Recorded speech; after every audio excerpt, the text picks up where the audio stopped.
নমস্কার বন্ধুরা, কেমন আছেন সবাই? আশা করি সকলেই ভালো আছেন। আজ কাশ্মীরি পনির বানানো হবে। তার জন্য আমাদের বাড়িতে অনেক অতিথি এসছে ত্রিপুরা থেকে। তারাই বানাতে বসে গেছে এই কাশ্মীরি পনির। আমার দাদা মাখার মধ্যে আছেন। দেখুন, ময়দাটাকে ভালো করে 2 কেজি ময়দা নিয়ে ভালো করে ময়াম দিয়ে নিয়েছে, তেল দিয়ে একটু। তারপরে এটাকে জল দিয়ে, পরিমাণ মতো জল দিয়ে তারপর সেটাকে ভালো করে মেখে নিচ্ছে। এবার সেটাকে মেখে ঢেকে রেখে দিতে হবে 5 ঘন্টার মতো। ঢাকা খুলে তারপর সেটাকে ভালো করে ধুতে হবে। যতক্ষণ না সাদা জল বেরিয়ে আসে ততক্ষণ সেটাকে ধুতে হবে। এবার যখন সাদা জলটা বেরিয়ে আসবে তখন সেটাকে তুলে তারপর বড়ির আকারে বানিয়ে সেটাকে দেখুন বানানো হয়েছে। আমার বৌদি বানিয়েছে। তারপর সেটাকে ভাজতে হবে। আমার অনেক দিন ধরে এটা বানানোর খুব ইচ্ছা ছিল, কিন্তু আমি নিজে একা বানাতে পারছিলাম না। তাই ওরা সব সময় এটা বানায়, তাই আমি ভাবলাম ওরা আসলে এটা বানাবো। সেই মতো আমার বৌদি সেটাকে বানাতে বসে গেছে।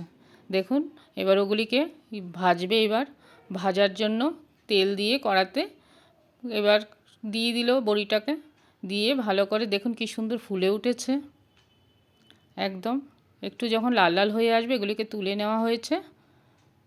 তারপরেই দেওয়া হবে কড়াতে সম্বাস। এবার সম্বাসের জন্য রাখা হয়েছে সর্ষের তেল, জিরে ফোড়ন আর তেজপাতা।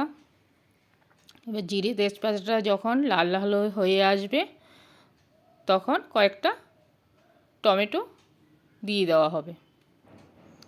আর আমি আগে থেকে মশলাটা পেস্ট করে রেখেছিলাম। আদা বাটা, জিরা বাটা আর কাঁচা লঙ্কা বাটা আর কয়েকটা গরম মশলা দিয়ে দিয়েছিলাম তার মধ্যে। এবার পেস্টটা দিয়ে দেওয়া হলো।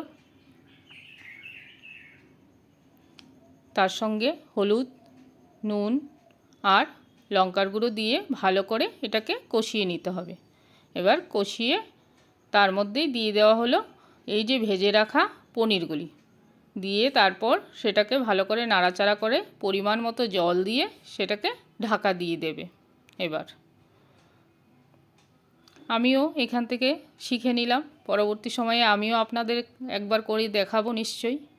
এটা আমার বৌদির হাতেরটাই আপনারা দেখতে থাকুন এবং শিখে বাড়িতে বানান। খুব ভালো হয়েছিল, টেস্টি হয়েছিল। ভিডিওটা ভালো লাগলে লাইক শেয়ার করতে